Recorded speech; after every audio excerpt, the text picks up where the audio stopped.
You know, we've got a question from a viewer at St. Paul about dedicated funding. And over the years, I've had conversations with legislators about, this business about whether you should have dedicated funding or whether the legislature should be in charge. And so this viewer's question is, particularly the DNR, is dedicating funding the best way to fund natural resources?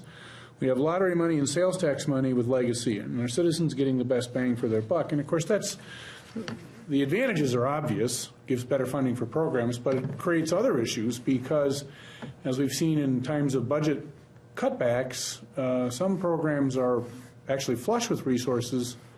Other programs have little to none. What about that? Is that an issue you've looked at? Or? I think we're touching on probably the two things that I think make government incredibly complicated. I just touched on one, and that is eligibility determination.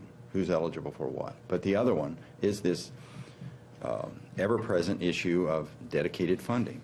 And I alluded to it earlier in one of the audits that we're looking at. And the reason we're doing that audit is because DNR, probably the Department of Natural Resources, probably more than any other agency in state government, but not the only one by any means, has so many different pots of money. I mean, they have a pot of money just for, if I'm recalling correctly, just to maintain turkey habitat. So if you've got a certain amount of money that people paid into that fund by buying maybe a turkey hunting stamp, or I don't hunt turkeys myself, so I don't quite know what that is, but I know there are many different kinds of dedicated pots of money for different kinds of animals and habitat. And so if you've got a conservation officer out there working in the field, you've got to make a determination, did he spend those 2 hours on working on turkey habitat and not deer habitat? Or so it really complicates government a lot.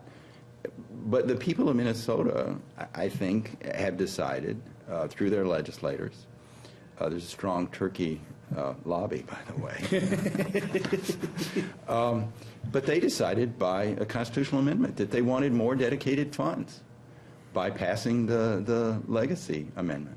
That created 4 special dedicated funds that the agencies have to keep track of separately, that we as auditors have to audit, again, to maintain that you're not spending money from this pot of money on something that should be spent. You should be spending money out of that pot of money. So it really complicates the administration of government greatly. But again, that's the decision of the people's elected representatives and sometimes of the people themselves through a direct vote.